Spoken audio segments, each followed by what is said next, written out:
Ladies and gentlemen, welcome to the French Connections Sunday edition. Today's date is the 2nd day of August, 2015. Of course, my name is Daryl Bradford Smith. Great to have you here for another broadcast of the French Connection. It's been some time since we did our last. Lot is happening right now, of course, in the financial markets, and we're going to talk a little bit about that with my guest. But more importantly, the criminals from the Zionist camp and from the criminal elites that are running our world are getting so bold they don't even care that we know anymore. And I don't know that it's because they're not fearful of our actions, or they just have to go carry on with their criminal conspiracy, and it's not that important anymore that people find out. But the fact is, people are finding out, and we're learning more every day about all kinds of different things they've been involved in. You know, I watched earlier today for the second time the Perkins video on the economic hitman video that's on YouTube. And you know, he talks about corporatism and corporate power and corporate this and corporate that. Yes, corporatocracy is a lower level controlling factor in this world, but above the corporations, above them, is the banking structure. And above the banking structure is a single group. And that single group is Zionist connected, it is Zionist controlled, and it is enabled by politicians who are under either a threat or coercion or allies of the Zionist regimes. And so when you talk about corporatocracy, you're really talking about two levels down from the top. And it's been my experience over the last 10 years to know that the corporations, whenever one of them goes astray or is absorbed by another, it just happens at the behest of the criminals at the very top. And that's the way things are going. But it's still a helpful video to watch. I may put it up on my site later. But today we're going to have a dear friend, somebody I have worked with for many, many years. He is still trying to do his best to save his nation state from the ravages of Zionism.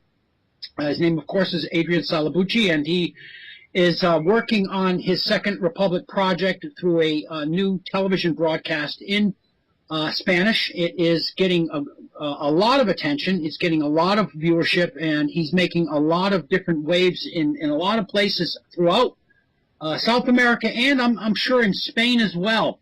I'm certain these people don't like what he's been saying, but he's caught on especially to one conspiracy that Netanyahu has been using as his excuse to forward an attack on Iran. And of course, what we know is that this whole thing is a lie. And what we're going to do right now is we're going to expose that lie right down to its core. And I'm going to bring on my guest right now. Adrian, are you with me? Absolutely, sir. Great to talk to you again. Thank you so very much for having me on your show. It's been quite a while, so it's really a hell of a pleasure to talk to you again. And I was listening very carefully to what you were saying, that, yeah, very often people who do see how this global power structure is imposing their interests and their objectives upon us all, irrespective of national sovereignty. It does not stop with the corporations. It probably does not even stop with the banks, although you have the Rothschilds, Rockefellers, Soros, the Goldman Sachses doing things. But even further up, you have people who are taking decisions which are often of a very geopolitical nature, where even their own immediate financial interest might be forfeited in order to achieve a geopolitical goal. And I think we need to say that to understand that although very often their goals and their measures are of a financial nature, as we might see in Greece or in Cyprus or elsewhere throughout the European Union, certainly down here in Argentina, they often will make decisions that have a geopolitical objective behind them. So we should not always think just in terms of money. They use money to achieve their goals. They use their money to have a lot of power, but they often reinvest their money in destroying countries, even if that has a price in monetary terms. So what you were saying is really very, very important. We are working down here in Argentina. For your listenership, let me just remind you, Argentina has the fifth, no, they don't agree amongst themselves, but either the fifth or the sixth largest Jewish community in the world. They have a lot of clout down here. And 23 years ago, the Israeli embassy was bombed here in Buenos Aires with about 30 dead, downtown Buenos Aires. And then 2 years later, in July 1994, the AMIA, which is the Argentine Mutual Israeli Association's building, was also bombed. That had 100 deaths. Both of these bombing events were practically a copy of the famous King David Hotel bombing of 1946 by the terrorist organization, the Zionist terrorist organization, Irgun Tzvai Leumi, led by one Menachem Begin. But ever since these two bombing attacks took place in 1992 and 1994 in Argentina, they've been harping and saying that it was Iran, that it was Syria, that it was really Hezbollah doing this, financed by Iran, that it's all part of one major conspiracy. And since our governments here are so docile, they are so controlled by Zionists, they were able to get the local governments, first of President Menem, and then of the Kirchner duo, first Nestor Kirchner, and now Mrs. Christina Kirchner. They were able to get the local government to say, yeah, you're right, Iran did it, and they did this all based on so-called proof that the local government here in Argentina got from the CIA and from Mossad. Now, all that being said, it is very interesting to see now that in the last 3 years, basically the last 2 years, I should say, there's been a bit of a change coming from America, which regarding Iran's so-called nuclear project, we've just seen as the agreement was signed between the United States and the 5 major powers and Iran. And that really sent Mr. Netanyahu ballistic. That really sent him completely climbing up the wall. And the other case what that did is, and I'll just sort of round off this first idea, when President Obama started to negotiate with the Iranians, or at least talk to them regarding their nuclear program back in 2012 and 2013, he, through back office channels, so to speak, he sort of winked at Mrs. Kirchner, saying, hey, Mrs. Kirchner, Argentina's president, you should also be talking to the Iranians, because you've been accusing Iran for something like 20 years of having bombed the AMIA building, but there's not a shred of proof of that. So Mrs. Kirchner began talking to the Iranians in 2013 and actually signed a memorandum of agreement whereby we would at least talk with the Iranians. And that also sent the Zionists climbing up the wall. And from then onwards, things have changed a lot down here, because the public prosecutor, a Zionist Jew by the name of Alberto Niesman, who had actually been placed to do this by the Kirchners themselves in 2006, he was not able to come up with any evidence, and the guy also started going completely crazy because he was doing Israel's bidding, and the bidding of the local, our local AIPAC here, is called DAIA, that's the Delegation of Argentine Israeli Associations, and it got into a political fistfight until the guy was found murdered in January of this year, and that really blew everything to smithereens, and now we're smack in the middle of that crisis, and it threatens to really unmask the Zionists, because there are so many unexplainable things surrounding that murder that, well, you know, we're smack in the middle of that, and Mr. Netanyahu is doing everything he can to keep that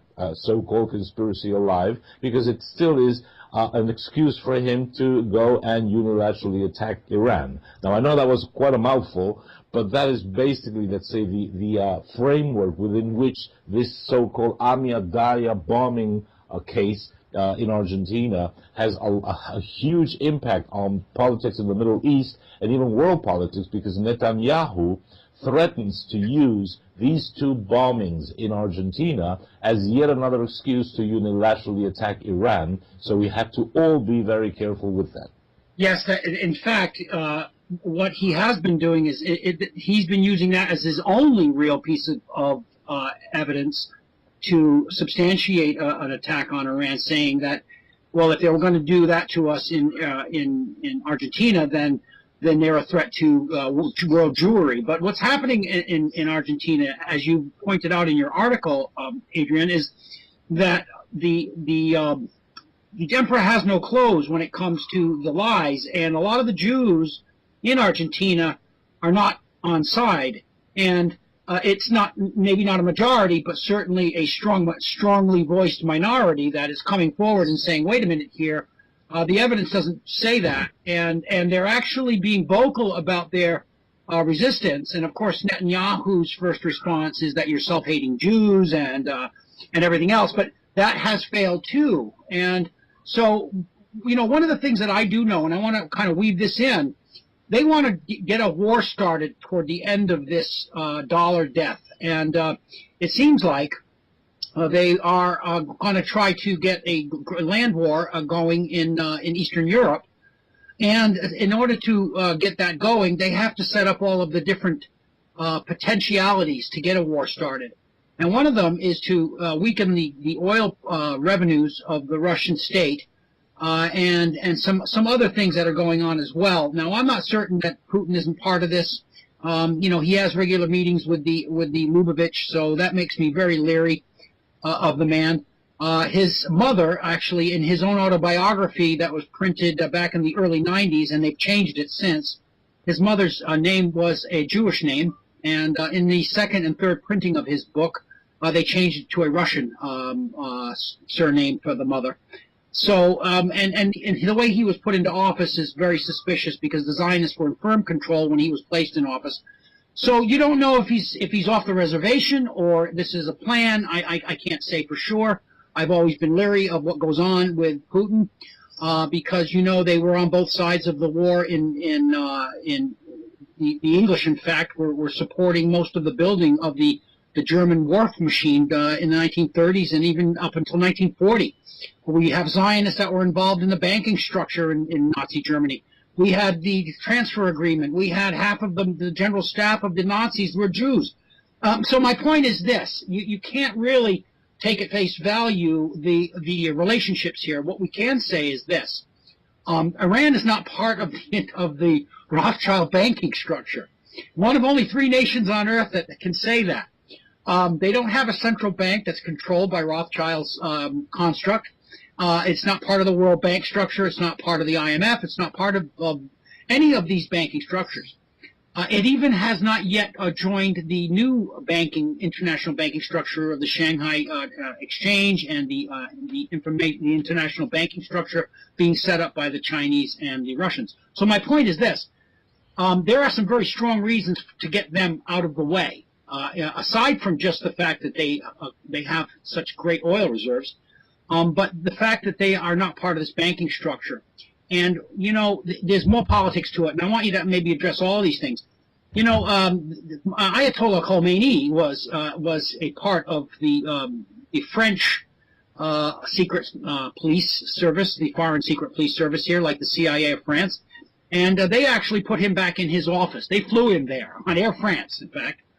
And kept him alive in Paris at a very luxurious central Parisian flat that he would have had to pay tens of thousands a month for. My goodness. So, when you start picking up the corner of the tent and peeking under, boy, what you get to see is really a lot more than most people realize. And, of course, when I start saying these things, people say, oh, well, Hitler wasn't taking money from England, and I get all this stuff. But the fact is, yes, the documents prove it. So what we've got here is like a conspiracy that needs to have people be broad-minded. My only point is this: don't take at face value any element of this conspiracy. Rather, see how it fits in, like you did so wonderfully well in your prediction piece that you did some time ago. You did so wonderfully well. You took in all of these different potentialities, and you made some very cogent predictions, Adrian, that are 99% happened already, and there's just a few things that haven't happened, which we'll talk about later. Can you address some of the things I just brought up? Oh yeah, absolutely, and I think you've given your listeners very shrewd and practical advice on how to understand the world. In geopolitics, don't trust anybody, and I'll say that again: don't trust anybody, whether it's Mr. Putin or the Chinese president or even the Iranians Or themselves. even us, Adrian. Check my work. Check on the stuff that I say. I mean, you know, I don't want to be here as a mouthpiece that's just believed out of hand. Check what I've got. Check the things I just claimed. Check You what know what? is. We check each other constantly, you and I. On our TV program, we always say, trust nobody, not even us, and people sort of take it as a chuckle, but it is, you know, trust nobody, not even us, Yes. basically because we might be wrong. I mean, what we are doing, what you do and what I do, and it's very good that we have a lot of feedback between you and myself and other friends throughout the world. We sort of try to interpret things, and we might be wrong. So you correct me, I correct you, and I think we're able to produce a much more solid and robust model to understand the world. One of the things that I keep telling my listeners is we have no insider information. I have no direct link into the White House or into Tehran or into the Kremlin. What you and I do is we pick up the papers from the West, from the East, from all over. We listen to what a lot of people like yourself and myself and other friends say, and we try to sort of put together a viable model that will make all of this understandable. And we're shrewd enough to get into the enemy's shoes, so to speak, and to try to say, you know, the enemy, in order to achieve their goals, is apt to do anything. They will bomb their own buildings. They will do 9/11. They will do 7th July in London. They will do anything to get to achieve their ends. And well, their false flag, well, the entire construct of terrorism is a fraud, and the construct of this, these false flag operations to vilify whomever they need to vilify, or to arrest who they need to arrest, or assassinate who they need to, has been, you know, one of the earmarks of this recent. I actually goes back. You know, anybody who's read The Prince realizes that these tactics have been laid out for centuries, and it's just they're using a modern technology to carry out the same structure. But the point I'm trying to make here is this. They did this in Argentina. They tried to get as many different leverages and tractions from the events of the Daya and the Israeli embassy there as they could, and they've actually used it to go against Hamas, as you said. Hezbollah. They've used it to go up against Syria as a potential helper. They've gone up against Iran using it. In other words, they try to get as much mileage out of one of their own false flags as possible. Not very different than 9/11 being turned into, Mullah Omar and Bin Laden, the ghost, and he's died 900 times, and Zakawi. How many times did they kill this guy Zakawi there? I mean, he must have been killed 5 or 6 times. They try to get mileage out of what people perceive or what they think they know. Now, what we do know is that their construct has fallen apart under scrutiny. Can you describe for us what that scrutiny has been and what exactly has fallen as far as evidence against against Iran not being valid? Well, yeah, just before I address that, you've said a hell of a major truth when you were saying countries like Libya, like Iran, I'd add North Korea. Why are they the enemy or the key enemy right now of the global power elite? Because they do not have a Rothschild-controlled central bank, so they do not have a debt-based monetary system, but rather their central bank in Iran, in North Korea, in Libya, they will actually issue interest-free money that will supply the necessary credit and currency for the real economy and not for these usury parasites whom I've called the Shylock model, because they act and operate like Shylock in The Merchant of Venice, in Shakespeare's Merchant of Venice, where what they want is they don't want Greece to pay back the money. They don't want Cyprus or Spain or Italy or Argentina or the United States to pay its national debt. They want their pound of flesh. And the pound of flesh is to control resources, control people, unleash wars, etc. So that is a very key point. And I'll just say it in passing that Argentina is totally, absolutely, and completely controlled in our central bank, in our public debt, in our government by the global power elite. Now, the second point that you were addressing, and it's very important, and I think what we can say, and this goes for Argentina, because the case of the Daya and Anya building here, and the case of the Israeli embassy can be considered as leading cases, or as case studies. Let me put it that way, as case studies to how this whole thing works. And what I think that they now have and they're facing, especially as far as Argentina is concerned, is where the truth is catching up with them. And pride always comes before a fall. They were so damn powerful down here for 40, 50, 60 years that they thought they could do anything and get away with it. Who cares? We control Argentina's government. We control who's going to be their presidential candidates. We control the local press. What can possibly go wrong? And they really overdid themselves, because what they did basically is, obviously they were both false flag attacks. The case of the embassy was so obnoxious that they even stopped talking about it altogether, because there are photographs showing that because of the type of explosion, etc., etc., etc., it was an internal explosion and that there was no car bomb. Let me just say that in both terror attacks, the Zionists insist that they were car bombs, but the car bombs were never found. Nothing was ever found.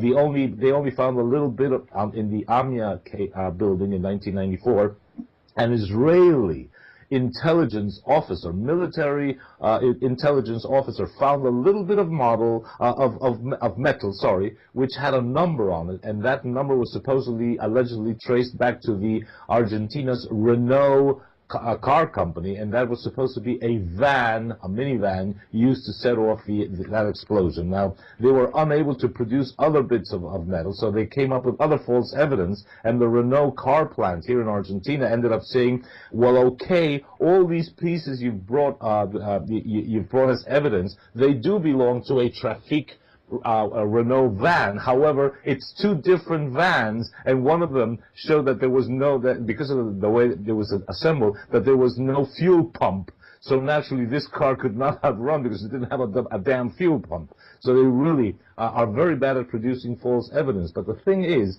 that, one of the key episodes is that back in 2006, when President Nestor Kirchner was in power, for your listeners, he has since died, and for the last 8 years, his wife, Christina Kirchner, has been in power, and she continues his policies and so forth.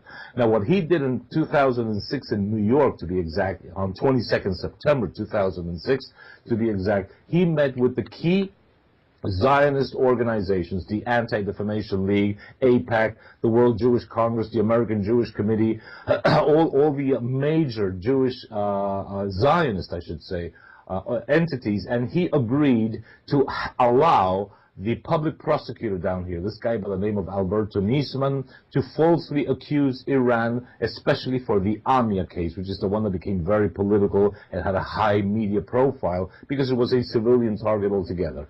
So Mr. Nisman was dispatched to Washington, and he met with the CIA and with the Mossad, and he came back with full evidence that this attack was done not only just by the Iranians, but get this, he ended up formally accusing the former president of Iran, Ali Akbar Rafsanjani, who was president of Iran at the time of the bombing, that was in 1994, his minister of information, his minister of foreign relations, his minister of defense, the commander of the Revolutionary Guard, the third secretary of the Iranian embassy in Argentina. He accused them all of having masterminded the attack.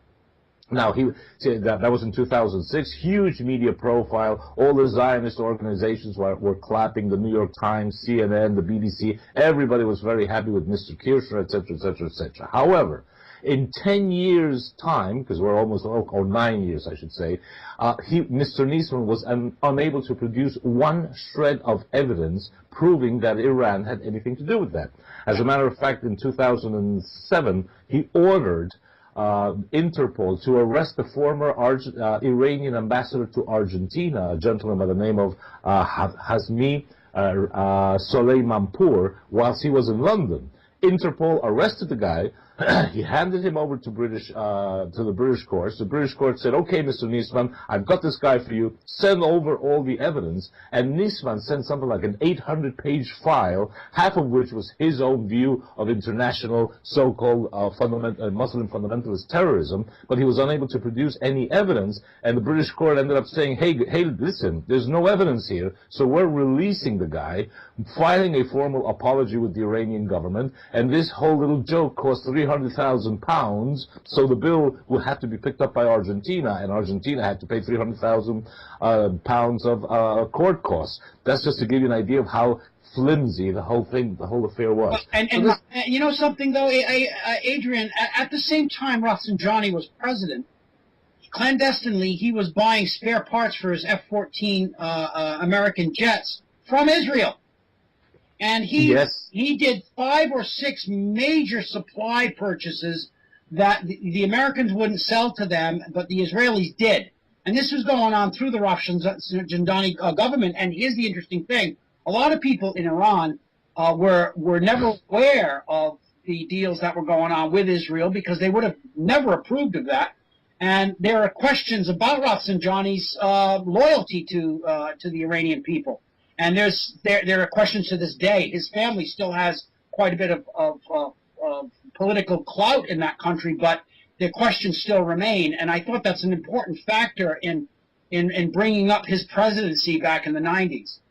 Funny you should mention that, because when Argentina had its illegal government military regime between 1976 and 1982, or 1983 I should say, that was a long, long time back, the military, since there was a ban from the Carter government, the Jimmy Carter government administration, to sell arms to the Argentine military, they purchased their fighter jets and so forth from Israel also, and a whole lot of military hardware. So it seems to be a pattern, a behavior pattern on the part of Israel to support so-called foes, so-called undemocratic regimes when it suits their needs.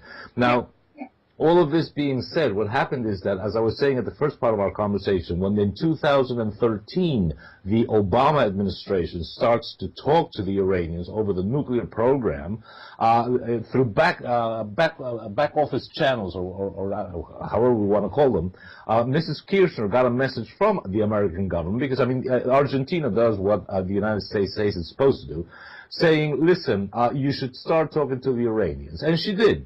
She came from being a total foe of Iran to saying, "Okay, let's sit down and talk," which sent the local Zionist organizations climbing up the wall. They said, "This is treachery. How dare you talk to the Iranians? They're a terrorist state. They sponsor terrorism, blah, blah, blah, blah."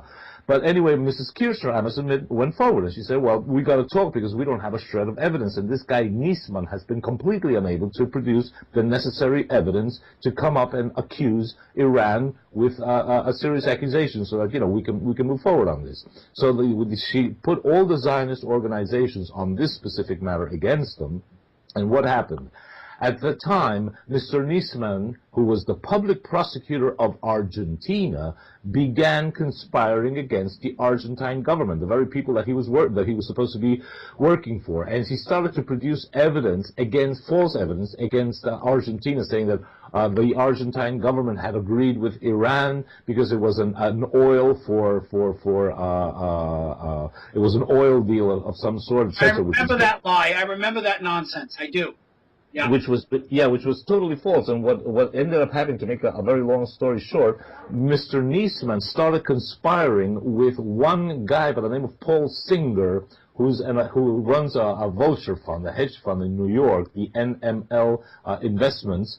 And this guy said, "Look, if we have to destroy this memorandum of agreement between Argentina and Iran, Mr. Paul Singer from NML Investments is willing to finance us." And information of this got to the public, and believe it or not, that it got out to the public that it involved the Daya, the leadership of the Daya down here, to actually start going against the government. And it was published by a Jew who is a former director of DAIA, a guy by the name of Jorge Elbaum. But Mr. Elbaum is favorable to the government, and he's a left-wing Jew. So he was he started voicing the opinion of thousands of local Jews here in Argentina who are dead set against Israel and are dead set against the DAIA, who alleges that they represent all of Argentine Jewry, and yet there are literally thousands. They've actually gotten together into a group called the Reunion of Argentines of Jewish Origin, who specifically say DAIA has no right to speak on our behalf, and we reject them altogether. So there started to be a lot of infighting amongst local Jewry here, and it became very public. It became very open.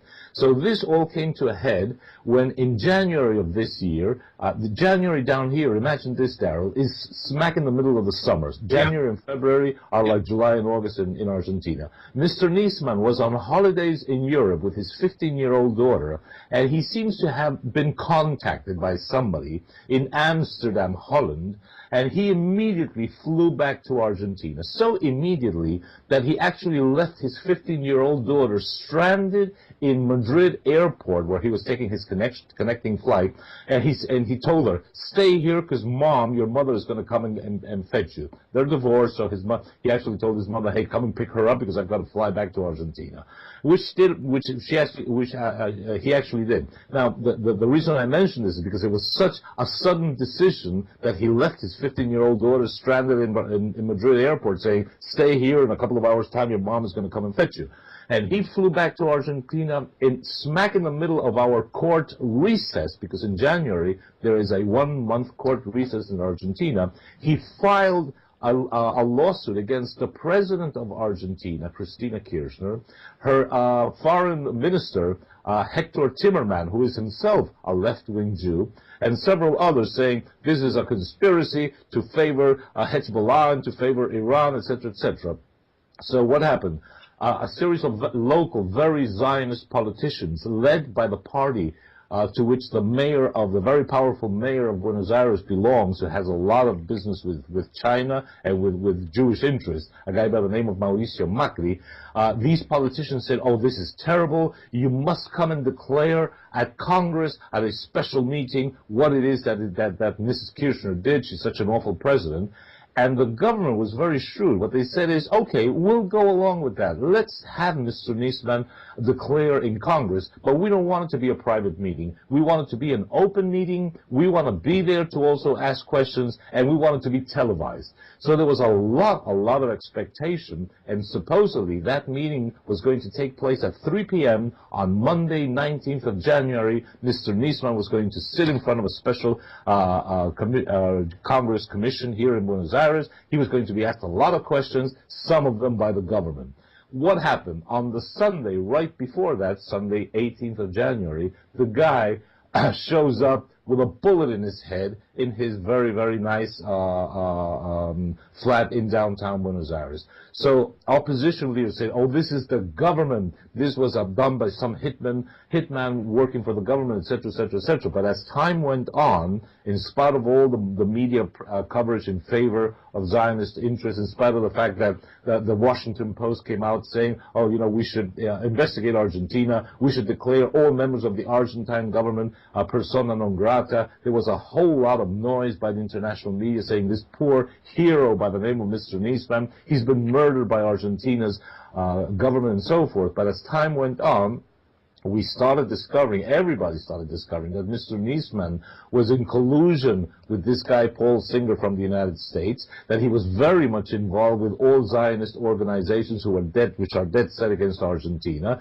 that he was taking money, public money, and using it for very, very funny things. He was actually stealing and embezzling public funds. So now they start saying, well, no, he committed suicide. He wasn't murdered. He just committed suicide. But there are strong indications that he was murdered, and he was probably murdered by his Mossad controller. And let me just round this idea off, because I want to tell you why. Because had Mr. Niesman actually gone to the congressional hearing on live public television, it would have been so impossible for him to answer the obvious questions regarding his 10-year tenure as the public prosecutor in the Amia case that everybody would have realized this is all one hell of a big lie. There is no Iranian connection. And if after 23 years where they had to dump an initial Syrian connection, and then they went into the Iranian connection, if the Iranian connection were also to collapse, then we have only one obvious connection, and that's the Israeli connection. It was an internal false flag attack at a time when Israel had the territory for peace process going on with Prime Minister Yitzhak Rabin, and take very, very close note of this. This all came to a head 15 months after the Amia attack of July 1994, when in November of 1995, Prime Minister Yitzhak Rabin was murdered in Tel Aviv by an extremely fundamentalist right-wing Zionist zealot by the name of Igar Amil. He wasn't shot down by Muslim fundamentalists. He wasn't shot down by a Nazi. He was shot down by one of his own people who was again dead set against Prime Minister Rabin's negotiations with the Palestinians. So it all ties in. So I think that the Mossad had to actually sacrifice him. They said, well, we're just going to have to shoot this guy because dead public prosecutors don't speak. So that's where we stand right now, and now the local press have become very cautious about what they say because they really run into a hell of a problem. And let me just add one last part, because this is really funny, and I know you're going to love this. They're so stupid, these Zionists, that they've done this against the Argentine government at a time when the foreign minister is himself a Jew, a guy by the name of Hector Timerman. He's the son of a very left-wing, a very famous journalist down here in Argentina who was actually imprisoned by the military regime back in the 70s. And Mr. Niesman formally resigned as member of the AMIA, which is the Jewish Mutual Association, saying that he was convinced that both AMIA and DAIA worked to obstruct justice by blocking the progress into the investigation of the AMIA criminal attack of 18 July 1994, and that they promoted campaigns that benefited the parties that wished to use that tragedy of the AMIA attack to promote interests contrary to Argentina's national interests, political, economic, and social. And he went on to tell the DAIA that he observed with great misgiving that officers from DAIA and AMIA have stooped so low to the vulgar accusation that any Jew criticizing their actions, and there are many of us, he said, are branded with the overused argument of self-hating Jews. And he added, it is also proof of AMIA's and DAIA's lack of arguments that every time they accuse non-Jews of being anti-Semites just because they criticize the actions of the AMIA and DAIA leaders in their organizations. Now, this letter is a formal public letter sent by Argentina's Jewish foreign minister on 25th April this year. Well, so what's happening now is that the leverage that they've been using or trying to use globally from these events is beginning to wane. Not in America, because America hears none of this. America is so clueless when it comes to reality that you know it's nonsense. But the Argentine public is getting to see much of this. Other Spanish-speaking regions of South America, and I would imagine a lot of people in Spain as well, are beginning to peruse through these reports and understand that it's a false flag that took place by Israel.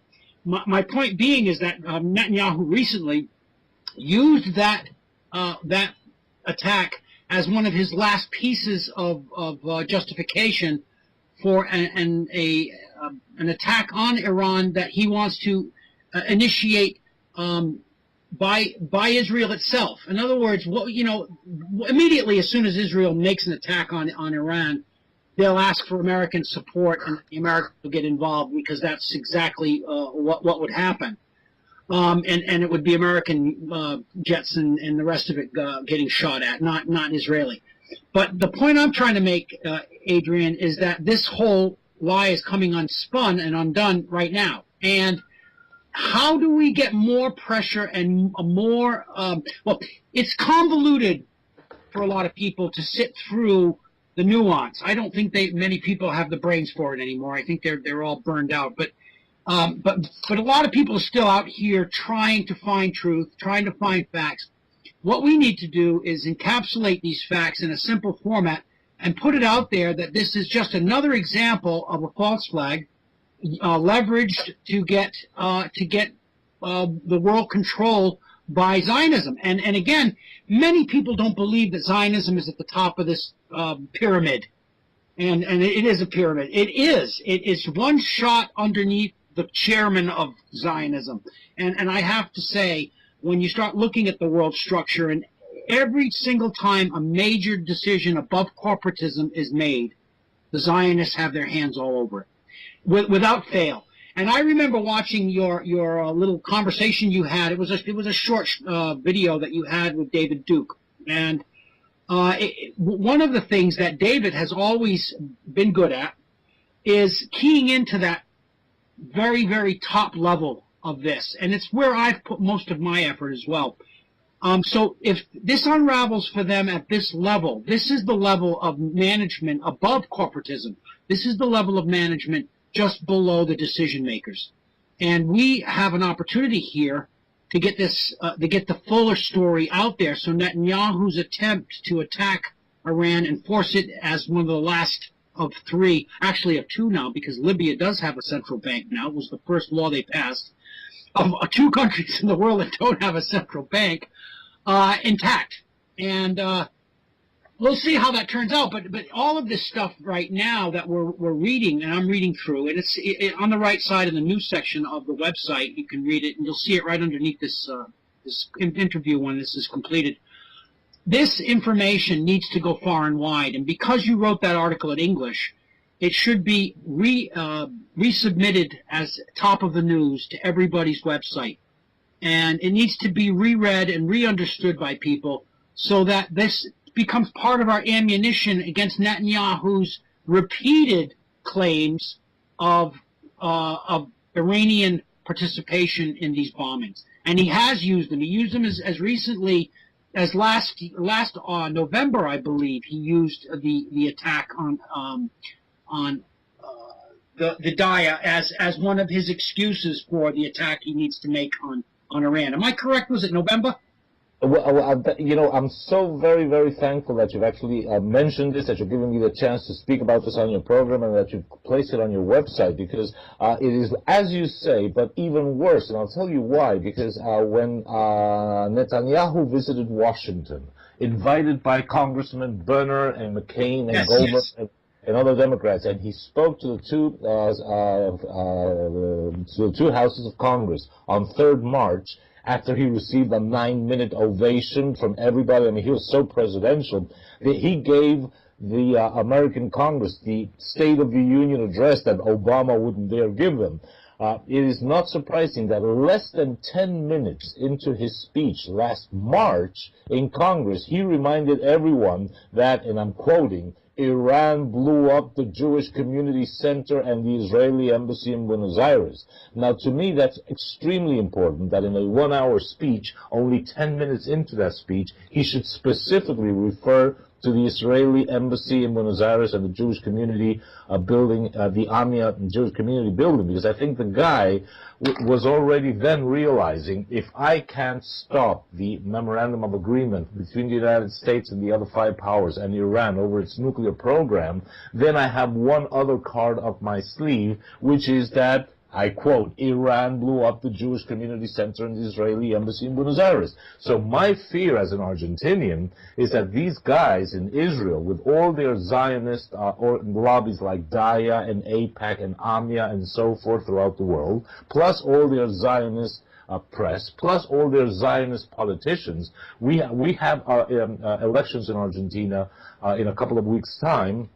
And one of the favorites to become president is a staunch Zionist, the actual mayor of Buenos Aires City that I was mentioning a bit back. So he knows that he needs the AMIA and Israeli cases to really blow up as a case against Iran. So if he can't stop the agreement signed by the United States, as he's already said that he's going to lobby to really boycott the whole thing. And it does go through, and the Iran is given some solace regarding its nuclear program, then he has only this other card up his sleeve, which is the AMIA and Israeli case in Buenos Aires. And I'm very fearful that Argentina, which is an extremely weak country, might see itself in the eye of the hurricane of a coming crisis where Israel could foreseeably attack Iran unilaterally, saying, okay, it's not the nuclear program, but they did blow up our embassy in Buenos Aires and the AMIA thing in Buenos Aires, so we're going to attack them as retaliation against that. There's going to be an all-out war in the Middle East anyway, because Israel needs it, and they need it urgently, and Argentina is going to be a part of it. Yes. Even though we're far. So, we're doing everything in our power to stop these SOBs from getting away with it, because they want to involve us, and it's a very complicated shall we say, strategy, where you have American Zionist organizations, you have the Anti-Defamation League, you have all the Jewish press in Europe and in the United States, you have the American government even involved, and you have local, the worst part, the most painful part from my point of view, is that you have local politicians who are extremely powerful, some of them inside government, most of them now outside government, thankfully, who are saying, oh, we have to Mr. Niesman was doing a great thing, we have to stop these Hezbollah terrorists, we have to rip up the agreement, the memorandum of agreement with Iran, and we have to again cozy up to Israel and the United States, be on their side of the whole affair, and then Argentina will again succumb to Zionist pressure, as we've succumbed time and again in the last 40 years. Well, we one of the things, Adrian, we brought up on many times on our conversations on this programming is the fact that Israel has always seen Argentina as one of its locations of for the diaspora, for the Jews, and in fact it was one of their main choice points to actually move Israel to at one point. And so the fact that it's the fourth or fifth or sixth largest Jewish community in the world means that your highest level of the government and your entire business community is riddled with Zionism and very difficult to dislodge. You know as well as I do, once these people become ensconced in large enterprise and government and the rest of it, getting them out of power is one mammoth achievement. And I understand that, just one television station has little chance of defeating these people in any short period of time. But how are you doing with penetration of some of these facts into the communities that are being served by your television program? Well, we're doing wonderfully well, considering we don't have a single cent, and I'll tell you why. Yeah. We did this exactly 3 years ago. We set up our own TV channel. It's not cable, it's not open television, it's internet television, which is very interesting. It's not properly legislated, so they're having a lot of trouble stopping us, because they call us, oh, you're a TV channel, and we're saying, no, we're not a TV channel. We are an internet website where we have a YouTube series of YouTube videos, but that's not television. It's not transmitted in any way through the. It's not a broadcast channel. It's not even cable. You can't sit in front of your TV set with your remote control and tune us in, because we're just not on cable. We are a YouTube website. Now, what happens is that we've been very successful at that, because we're practically the only ones who are openly speaking about the fact, as you very aptly said, that Zionist has a plan dating back to 120 years or more, whereby Theodor Herzl, the founder of Zionism, wanted to set up a Jewish state in Argentina, and he specifically mentions Argentina as one of the objectives in his book, A Jewish State, which is practically the founding book by the founding father of Zionism, the founding father of Israel. And I've been saying this very openly, because it refers to Patagonia, where we've been putting together a lot of information together with our Chilean brothers, because that also affects the Republic of Chile, which is exactly west west of Argentina, and we both share the Patagonia region, which is the southern part of the South American continent, very rich in oil, very rich in minerals, very rich in grazing lands, potable water, fishing rights in the oceans, both on the Pacific and on the Atlantic, and very underpopulated, very sparsely populated. Now, that being said, we've been really able to make a lot of headway into this. Our TV channel is getting a lot of views. It's getting mentioned on various other media because they just can't avoid it. I remember about a year and a half ago, Daniel Estulin used to have a program on RT, on Russia Today, a program in Spanish. Yeah. He's this guy who talks a lot about Bilderberg. He's a good friend of mine. And he made an interview in his program, and he said, "Hey, Adrian, this is all in Spanish. What's happening down in Patagonia?" And I explained the whole thing. Look, in Patagonia, we have Israeli officers disguised as hitchhikers going through all of Patagonia. We have a senator from Chile saying that he is also very concerned about these Israeli youngsters, military officers going through all of Patagonia, both on the Chilean as well as on the Argentinian side. And I gave a whole host of evidence to that. Well, that reached the local television here, and the Zionist media went berserk. That was one of the reasons, not the only one, but one of the reasons why the DAIA, which is the local Zionist lobby down here, filed a criminal lawsuit against me, saying that I'm an anti-Semite and that I'm discriminating against them, and it's the usual BS. And this is they have a whole history of doing that because they issue every year a report on anti-Semitism in Argentina, and they have accused me of anti-Semitism in the last 10 reports over the past 10 years. And there's an added anecdote that I like to add to this. There's a very popular rock star here. He's heavy metal. I didn't even know he existed. I mean, I'm 63, Daryl, so I don't listen to heavy metal. I personally like Beethoven and Wagner. But this guy, I was told by some youngsters, he was permanently saying, "Don't believe the news. Don't believe these clowns from the reporters and things. You have to listen to what Adrian Salbuchi is saying. We are the bastion fighting for Adrian Salbuchi." And I said, "What the hell is this?" And a lot of youngsters started tuning into us because one of their favorite rock stars is saying, "Hey, don't take all this bullshit from the media. Listen to what Adrian Salbuchi has to say." So This is incredible. It's starting to really produce a lot of effect.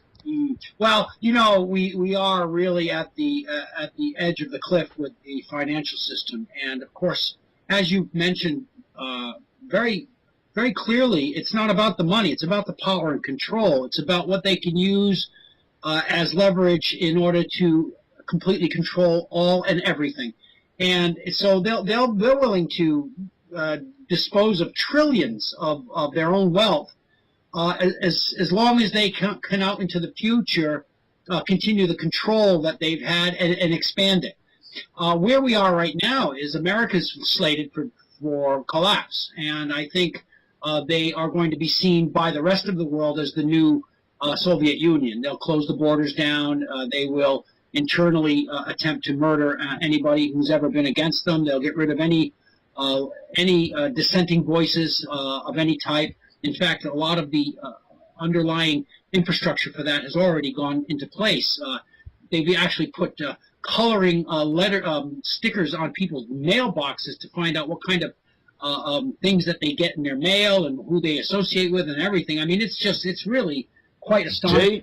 Jade Helm 2015. Yeah, there you go. And my point is this, you know, they are actually being outed. And as I said, it's becoming obvious to me that they're not as worried anymore about being outed. I mean, the manipulation in the gold market, for one example, is just so blatant and so incredibly in your face that when they naked short the gold market and knock it down by, they'll put 60 or 70 million ounces of gold into a sell position in paper and do it in 2 minutes.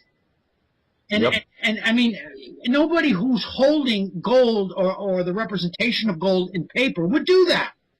It's all about trying to destroy the middle class, to further their efforts to milk out any value, And ultimately, I believe the collapse, when it comes, and it's probably on the horizon here within view, it'll be lights out for America. And how that will shake out, who knows? 370 odd million firearms in private hands.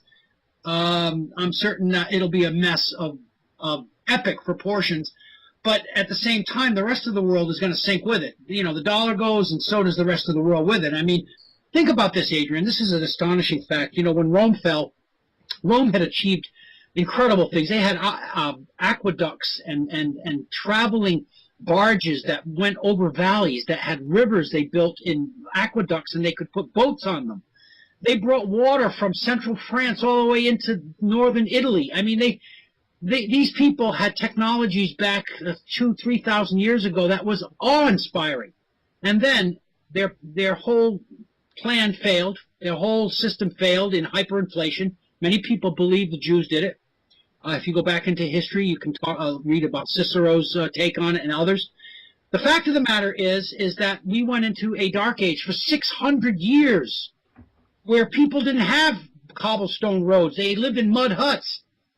They didn't have underheated sweat lodges and bathing houses like the Romans had. What they did is they bathed in sewerage. I mean, in other words, we can fall back into almost a Stone Age existence if everything goes to hell in a handbasket.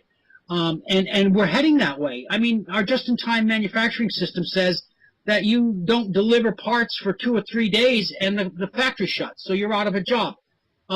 All of these things are world and globally in place right now, and I'm saying we're heading into a real dark age here, and it could last months, years, decades, centuries. Who knows? But it's coming, and I'd like your take on what I just said. I really would. Well, absolutely, and it strikes particularly close to my heart because you were born in the United States, and although I was not born in the United States, I was brought up in New York City when I was a kid and as a teenager. Well, I don't know if you're brought up in New York City or dragged up, but anyway, I was dragged up in New York City. So, I mean, America is very close to my heart as a country and as a people. I have a lot of friends there, both in New York and Chicago and so forth. And, I think we have to be very careful because the very top echelons of decision-making, the Bilderbergers or the Freemasons or whatever you want to call them, or some people call them the Illuminati. I think that sounds rather clownish sometimes, but let's not even give them a name. The top brass Zionists, they work with very often using Kabbalistic numbers. And I'm very fearful that next month, next September, it's 14 years, that's 2 times 7, since 9/11, and it's 7 years since the collapse of Wall Street in 2008. Now, I'm fearing that they might trigger something, and they do it Kabbalistically so that they can get all the necessary synchronization, so to speak, especially in the collective psyche.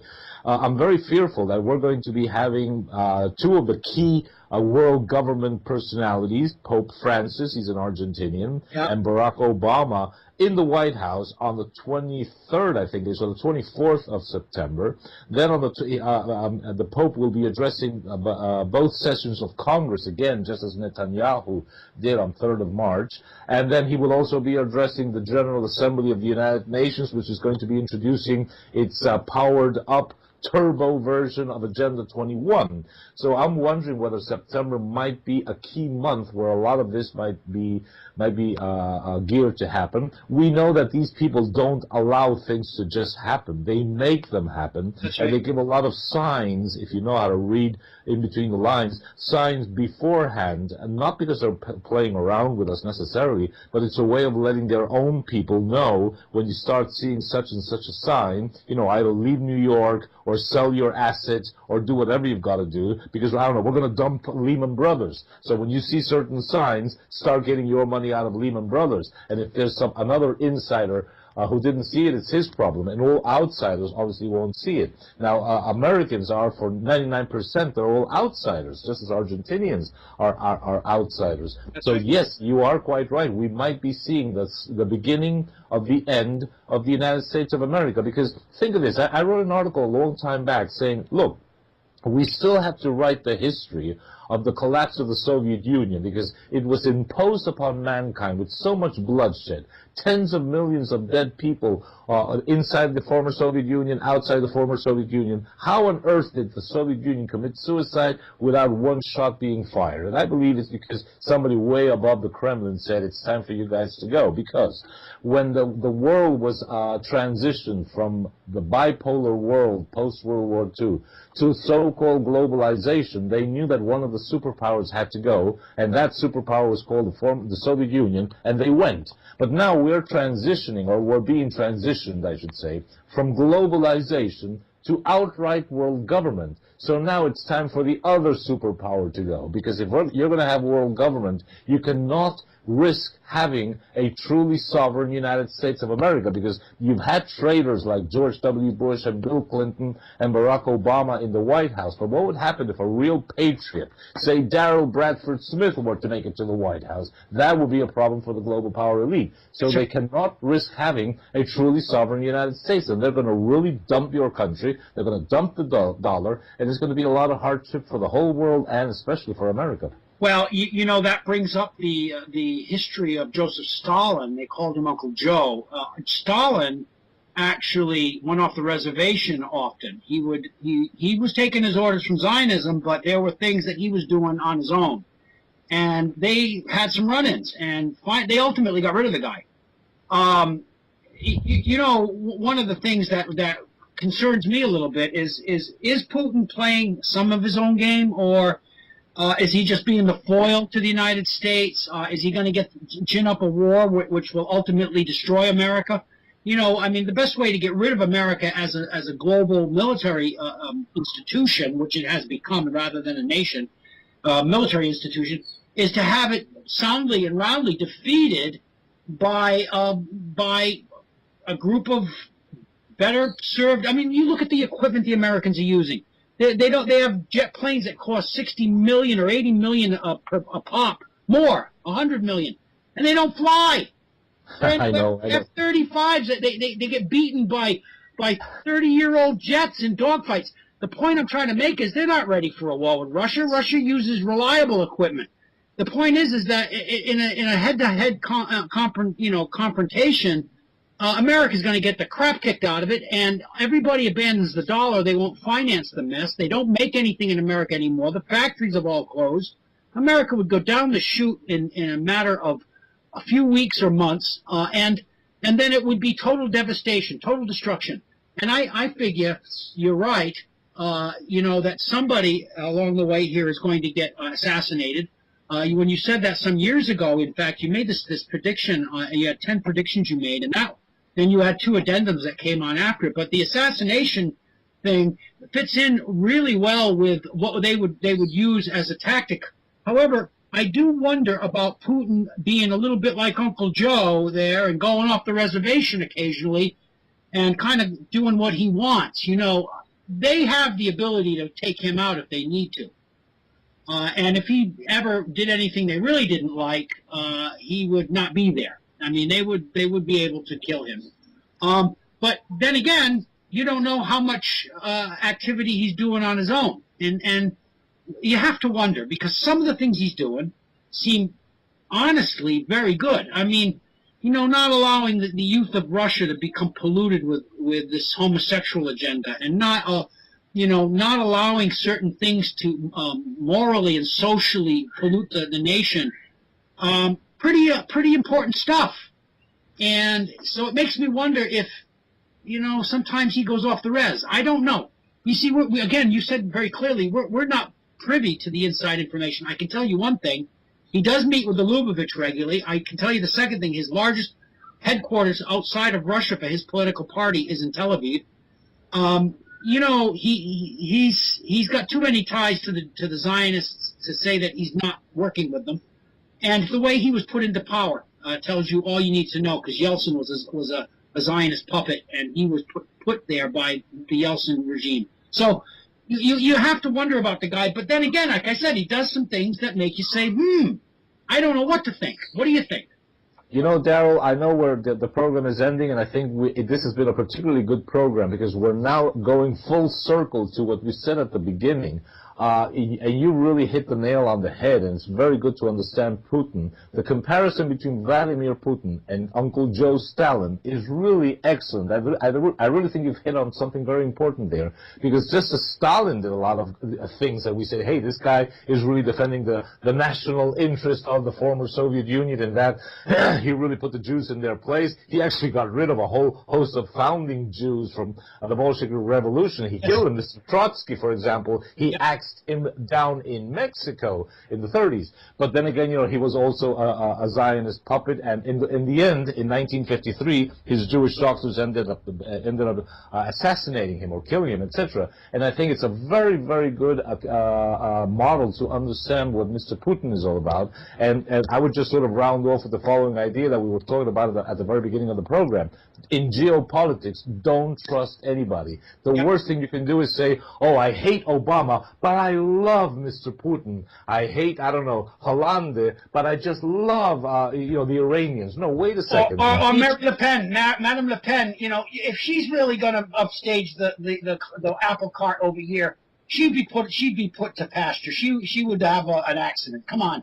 And so damn well that she's just rhetoric. And and this guy Geppi over in northern Italy saying, he's going to do this, he's going to do that. Nonsense. Any of these people go up against this group, they're going to get visited, and these people will take down a commercial airliner to get rid of one person. It's not a problem for them. So exactly. So when you start thinking about Marie Le Pen taking over France, or come on, if it doesn't suit their interests, she'll die, or there's just no way that they won't do what they need to do to get what they want. However, we are exposing the fact that our governments are corrupt to this elite. We are showing it, and the people know it now. They may not know it at the level you and I know, but they smell the fact that their governments are not trustworthy. The American public has never had a higher anti-government percentage ever. And so my point is that the effectiveness of what we've said may not be to the minutia of information, but it certainly is crawling into the minds of people that their governments are not to be trusted. One last comment, and I really listened to you very carefully. 14 years ago, the world changed with 9/11. Yeah. 7 years ago, the financial world changed with the collapse of Wall Street, etc., etc. This time in September, I really fear that they will be pulling something off which is going to be really big. However, if it's really that big, a major false flag, I don't know, a nuke going off in New York or whatever, this time people are going to be a lot more aware, and I think that's going to give us a fighting chance, because there's going to be so much lack of credibility regarding everything that is being done in the economic and the financial, currency wars, Zionism in the Middle East and South America, etc., that I think we will have enough critical mass of people who think with their own brains and not with the Washington Post or CNN or the New York Times, that we will definitely be having a fighting chance. So what I would say is, the next major global crisis is going to be a hell of an opportunity where we will be able to say, don't trust anybody. We've got to have a whole new group of people, such as yourself and myself, actually calling the shots and explaining things to people. And yeah, there will be risk, and probably one of us is going to end up being a victim also. But what the hell? This is a global war, and when you fight a global war, one thing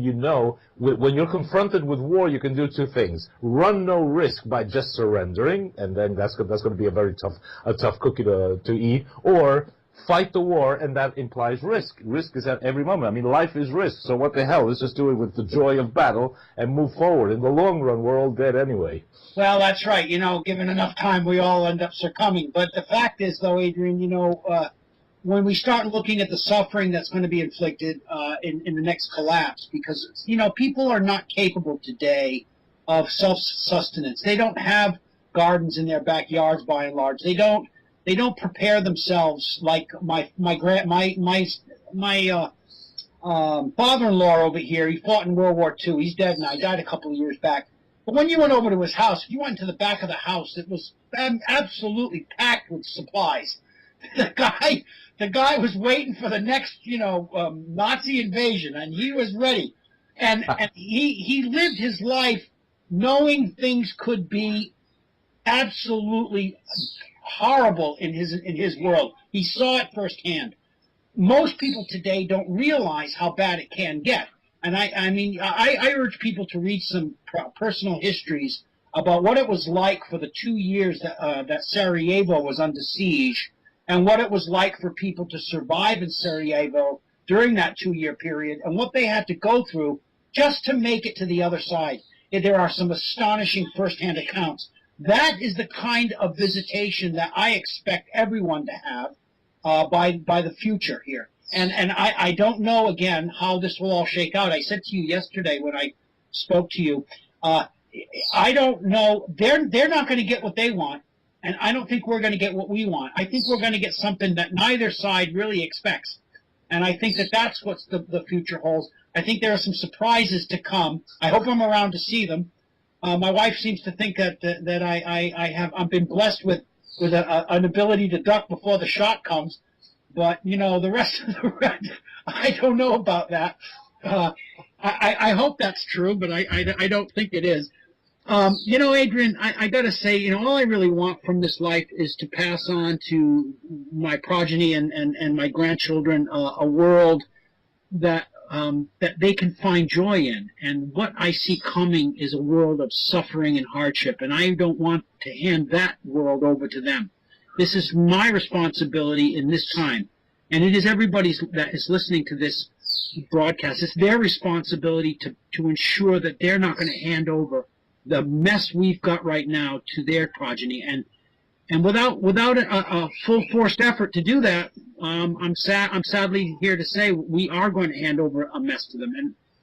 And so there it is. I'm not trying to end this in a negative. I think we're going to have some victories on our side. We already have.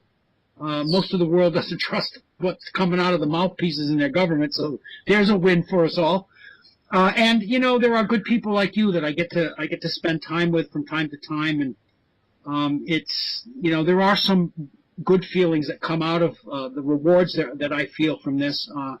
It's been 12 years I've been working at this, and it's been tiring. It's a tough slog to get through this. And I know you've been at your side of the argument for almost as long as me. I think it's probably about the same amount of time down in South America. It's worth it. There's no pay in it, and mostly all I get is nasty attack emails from people. So I've learned to think of those as accolades. Daryl, I've been listening to you very carefully, and I would just say one word: amen. What you've said is exactly the way it is. This is war. And we often get a bit of, battle weary, and it gets very tiring, and you might get depressed. But, and we have a right to sort of, get battle weary and say, oh, I'm going to just sit down and sip my nice glass of French wine. But what do we do after that? We get up and keep on fighting, and that's exactly what we have to do. And as you say, it's older folks like you and me. I'm 63. You're tagging behind me a little bit, but not that far. And we have to do this to ensure that our kids who are in their 20s and their 30s and our grandchildren who are really very small can have at least a fighting chance at a better world than the mess we're leaving them, as you very aptly mentioned. Well, God bless you, my friend. Listen, I will be calling you soon. This is going to be going up immediately after our conversation. And while we were talking, my dear friend Mohammed Rafik gave me a ring. I actually whispered, I'll call you back when the phone, I have a light on the side of the phone, so I picked it up and said, I'll call you back. So I'm going to give him a ring, and we might do something with him shortly, too, because he's got some information that's probably, hot off the presses about the financial system. You and I both have worked in areas. I myself as a professor of finance, but you in the insurance business, both of them work closely with what financial markets, and you and I both know we are way past the collapse point on this. How they've kept this thing floating and going is astonishing to me. It is really a brilliant ability they've shown to keep this thing going. Adrian, I have to tip my hat to the people in their camp that have been running this, because this thing should have collapsed a couple of years ago, and they've kept it going. It's been a shocker to me that it's this long. Like a zombie. That's why Hollywood puts out all those zombie movies, because they know their system is dead, but like Dracula, they will keep it alive as long as it suits them. So let's just fight them and really kick them off the cliff. Thank you. That'll be the last word. Ladies and gentlemen, my friend Adrian Salbuchi, you can find him at the, I'll give you details, Adrian. www.asalbuchi, that's asalbuchi.com.ar. Okay, and then the other thing is the Second Republic project. You can Google that, and you'll find a bunch of information about Adrian. And also, you'll get connections to his Spanish-speaking podcasts and videos. And for me, here in France, this is Daryl Bradford Smith telling you all, please take care of your families and be well. Bye-bye now. Throughout South America, and I'm sure in Spain as well.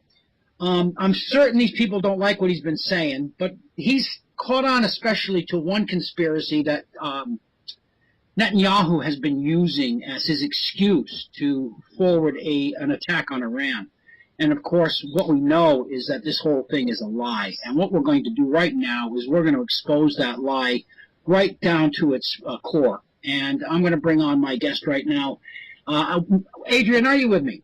Absolutely, sir. Great to talk to you again. Thank you so very much for having me on your show. It's been quite a while, so it's really a hell of a pleasure to talk to you again. And I was listening very carefully to what you were saying, that, yeah, very often people who do see how this global power structure is imposing their interests and their objectives upon us all, irrespective of national sovereignty. It does not stop with the corporations. It probably does not even stop with the banks, although you have the Rothschilds, Rockefellers, Soros, the Goldman Sachses doing things. But even further up, you have people who are taking decisions which are often of a very geopolitical nature, where even their own immediate financial interest might be forfeited in order to achieve a geopolitical goal. And I think we need to say that, to understand that although very often their goals and their measures are of a financial nature, as we might see in Greece or in Cyprus or elsewhere throughout the European Union, certainly down here in Argentina, they often will make decisions that have a geopolitical objective behind them. So we should not always think just in terms of money. They use money to achieve their goals. They use their money to have a lot of power, but they often reinvest their money in destroying countries, even if that has a price in monetary terms. So what you were saying is really very, very important. We are working down here in Argentina. For your listenership, let me just remind you, Argentina has the fifth, they don't agree amongst themselves, but either the fifth or the sixth largest Jewish community in the world. They have a lot of clout down here. And 23 years ago, the Israeli embassy was bombed here in Buenos Aires with about 30 dead, downtown Buenos Aires. And then 2 years later, in July 1994, the AMIA, which is the Argentine Mutual Israeli Association's building, was also bombed. That had 100 deaths. Both of these bombing events were practically a copy of the famous King David Hotel bombing of 19... Leary of the man. His mother, actually, in his own autobiography that was printed back in the early 90s, and they've changed it since, his mother's name was a Jewish name, and in the second and third printing of his book, they changed it to a Russian surname for the mother. So, and the way he was put into office is very suspicious, because the Zionists were in firm control when he was placed in office. So you don't know if he's off the reservation or this is a plan. I can't say for sure. I've always been leery of what goes on with Putin. Because, you know, they were on both sides of the war. The English, in fact, were supporting most of the building of the German wharf machine in the 1930s and even up until 1940. We have Zionists that were involved in the banking structure in Nazi Germany. We had the transfer agreement. We had half of the general staff of the Nazis were Jews. So my point is this. You can't really take at face value the relationships here. What we can say is this: Iran is not part of the Rothschild banking structure. One of only 3 nations on earth that can say that. They don't have a central bank that's controlled by Rothschild's construct. It's not part of the World Bank structure. It's not part of the IMF. It's not part of any of these banking structures. It even has not yet joined the new international banking structure of the Shanghai Exchange and the international banking structure being set up by the Chinese and the Russians. So my point is this. There are some very strong reasons to get them out of the way, aside from just the fact that they have such great oil reserves, but the fact that they are not part of this banking structure. And, you know, there's more politics to it, and I want you to maybe address all these things. You know, Ayatollah Khomeini was a part of the French secret police service, the foreign secret police service here, like the CIA of France, and they actually put him back in his office. They flew him there on Air France, in fact, and kept him alive in Paris at a very luxurious central Parisian flat that he would have had to pay tens of thousands a month for. My goodness. So, what, you know, when you start picking up the corner of the tent and peeking under, boy, what you get to see is really a lot more than most people realize. And, you know, of course, when I start saying these things, people say, oh, well, you know, Hitler wasn't taking money from England, and I get all this stuff. But the fact is, yes, the documents prove it. So what we've got here is like a conspiracy that needs to... is called DAIA, that's the Delegation of Argentine-Israeli Associations, and it got into a political fistfight until the guy was found murdered in January of this year, and that really blew everything to smithereens, and now we're smack in the middle of that crisis, and it threatens to really unmask the Zionists, because there are so many unexplainable things surrounding that murder that, well, you know, we're smack in the middle of that, and Mr. Netanyahu is doing everything he can to keep that so-called conspiracy alive, because it still is an excuse for him to go and unilaterally attack Iran. Now, I know that was quite a mouthful, but that is basically, let's say, the framework within which this so-called Amiadaya bombing case in Argentina has a huge impact on politics in the Middle East and even world politics, because Netanyahu threatens to use these two bombings in Argentina as yet another excuse to unilaterally attack Iran. So we have to all be very careful with that.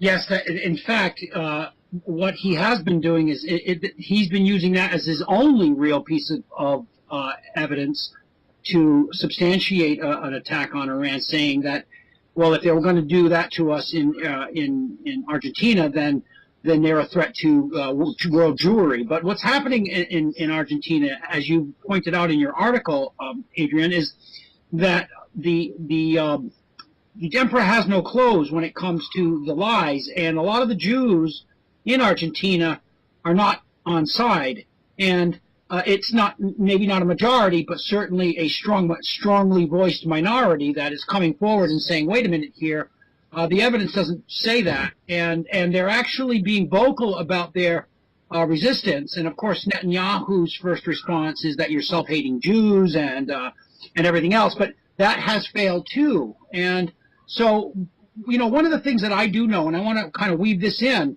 they want to get a war started toward the end of this dollar death, and it seems like they are going to try to get a land war going in Eastern Europe. And in order to get that going, they have to set up all of the different potentialities to get a war started. And one of them is to weaken the oil revenues of the Russian state, and some other things that are going on as well. Now, I'm not certain that Putin isn't part of this. You know, he has regular meetings with the Lubavitch, so that makes me very... 46 by the terrorist organization, the Zionist terrorist organization, Irgun Tzvai Leumi, led by one Menachem Begin. But ever since these two bombing attacks took place in 1992 and 1994 in Argentina, they've been harping and saying that it was Iran, that it was Syria, that it was really Hezbollah doing this, financed by Iran, that it's all part of one major conspiracy.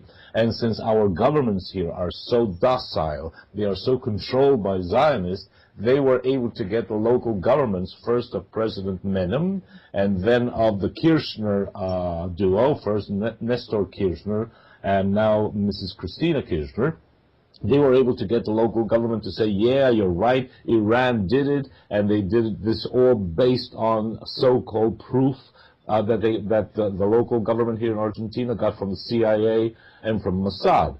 Now, all that being said, it is very interesting to see now that in the last 3 years, basically the last 2 years, I should say, there's been a bit of a change coming from America, which regarding Iran's so-called nuclear project, we've just seen as the agreement was signed between the United States and the 5 major powers and Iran, and that really sent Mr. Netanyahu ballistic. That really sent him completely climbing up the wall. And the other case what that did is, and I'll just sort of round off this first idea, when President Obama started to negotiate with the Iranians, or at least talk to them regarding their nuclear program back in 2012 and 2013, he, through back office channels, so to speak, he sort of winked at Mrs. Kirchner, saying, hey, Mrs. Kirchner, Argentina's president, you should also be talking to the Iranians, because you've been accusing Iran for something like 20 years of having bombed the AMIA building, but there's not a shred of proof of that. So Mrs. Kirchner began talking to the Iranians in 2013 and actually signed a memorandum of agreement whereby we would at least talk with the Iranians. And that also sent the Zionists climbing up the wall. And from then onwards, things have changed a lot down here, because the public prosecutor, a Zionist Jew by the name of Alberto Niesman, who had actually been placed to do this by the Kirchners themselves in 2006, he was not able to come up with any evidence, and the guy also started going completely crazy because he was doing Israel's bidding and the bidding of the local, our local AIPAC here. Ladies and gentlemen, welcome to the French Connections Sunday edition. Today's date is the 2nd day of August, 2015. Of course, my name is Daryl Bradford Smith. Great to have you here for another broadcast of the French Connection. It's been some time since we did our last. Lot is happening right now, of course, in the financial markets, and we're going to talk a little bit about that with my guest. But more importantly, the criminals from the Zionist camp and from the criminal elites that are running our world are getting so bold they don't even care that we know anymore. And I don't know that it's because they're not fearful of our actions, or they just have to go carry on with their criminal conspiracy, and it's not that important anymore that people find out. But the fact is, people are finding out, and we're learning more every day about all kinds of different things they've been involved in. You know, I watched earlier today for the second time the Perkins video on the economic hitman video that's on YouTube. And, you know, he talks about corporatism and corporate power and corporate this and corporate that. Yes, corporatocracy is a lower level controlling factor in this world, but above the corporations, above them, is the banking structure. And above the banking structure is a single group. And that single group is Zionist connected, it is Zionist controlled, and it is enabled by politicians who are under either a threat or coercion or allies of the Zionist regimes. And so when you talk about corporatocracy, you're really talking about 2 levels down from the top.